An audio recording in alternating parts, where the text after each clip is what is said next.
അട്ടപ്പാടി ആദിവാസി അനർട്ട് പദ്ധതിയിലെ അഴിമതി ആരോപണത്തിൽ അന്വേഷണം പ്രഖ്യാപിച്ച് വൈദ്യുതി മന്ത്രി കെ കൃഷ്ണൻകുട്ടി സാങ്കേതിക വിദഗ്ധർ ഉൾപ്പെടുന്ന കമ്മിറ്റിയെ കൊണ്ട് അന്വേഷിപ്പിച്ച് റിപ്പോർട്ട് 2 ആഴ്ചയ്ക്കകം സമർപ്പിക്കാനാണ് നിർദ്ദേശം.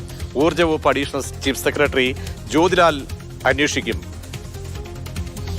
ഒരു പ്രതികരണം ഈ പദ്ധതിയുമായി ബന്ധപ്പെട്ട അഴിമതി ആരോപണത്തെക്കുറിച്ചുള്ള പരാതി സംബന്ധിച്ച ഒരു പ്രതികരണം കൂടി കേൾക്കാം. ഇത് വെച്ചിട്ട് എത്ര വർഷമായി? ഒരു കൊല്ലായി. എന്താ ഇതിന്റെ സ്ഥിതി ഇപ്പോ?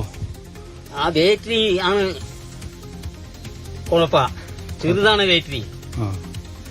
ഈ 7 ലക്ഷം സാധനം പറഞ്ഞ ഒരു ഉപകാരമില്ല. രാത്രിയിലൊക്കെ വെളിച്ചം കിട്ടുന്നുണ്ടോ? ഒറ്റൊക്കെ കിട്ടുന്നുണ്ട്. ഒരു ദിവസം കിട്ട്, പിറ്റേ ദിവസം ഓഫാവും. ഗൂഗിൾ VS ആണ് വാർത്തയുടെ വിവരങ്ങൾ നൽകാൻ ചേരുന്നത്. ഗൂഗിൾ, ഈ ടെൻഡർ വ്യവസ്ഥ അടക്കം ലംഘിക്കപ്പെട്ട് അഴിമതിക്ക് വഴിവെക്കുന്ന രീതിയിലേക്ക് നടപടികൾ പോയ ഒരു സംഭവമാണ്. ഇതിൽ ഏത് രീതിയിലുള്ള അന്വേഷണമാണ് ഇപ്പോൾ പ്രഖ്യാപിച്ചിരിക്കുന്നത്?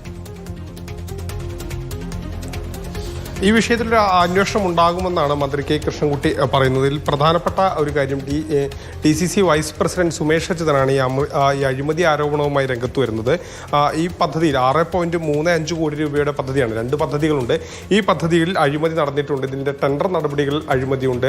മാത്രമല്ല ഇത് പ്രവർത്തിക്കുന്നില്ല, പ്രവർത്തനരഹിതമാണ്. ആദിവാസികൾക്ക് കൂലി നൽകിയതുമായി ബന്ധപ്പെട്ട് പോലും അഴിമതി നടത്തിയെന്നുള്ളത് ആരോപണം ആണ് DCC വൈസ് പ്രസിഡന്റ് ഉന്നയിക്കുന്നത്. അതേസമയം തന്നെ സാങ്കേതിക വിദഗ്ധർ ഉൾപ്പെടുന്ന ഒരു കമ്മിറ്റിയെ കൊണ്ട് ഈ വിഷയം അന്വേഷിപ്പിക്കും എന്നുള്ളതാണ് വൈദ്യുതി മന്ത്രിയുടെ പ്രതികരണം.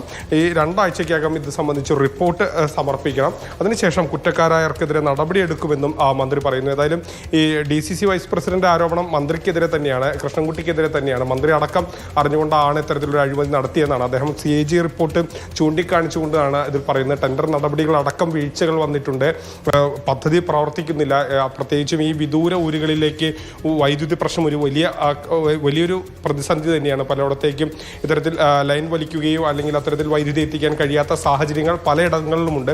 അവിടേക്കാണ് ഇത്തരത്തിൽ സോളാറും അതോടൊപ്പം തന്നെ വിൻമില്ലുകളൊക്കെ ഉപയോഗിച്ചുകൊണ്ട് വൈദ്യുതി എത്തിക്കാനുള്ള ഒരു ശ്രമം ആ പദ്ധതിയുടെ ഭാഗമായിട്ടുണ്ടായത്. 6 കോടിയുടെ പദ്ധതിയാണ് ഉണ്ടായിരുന്നത്.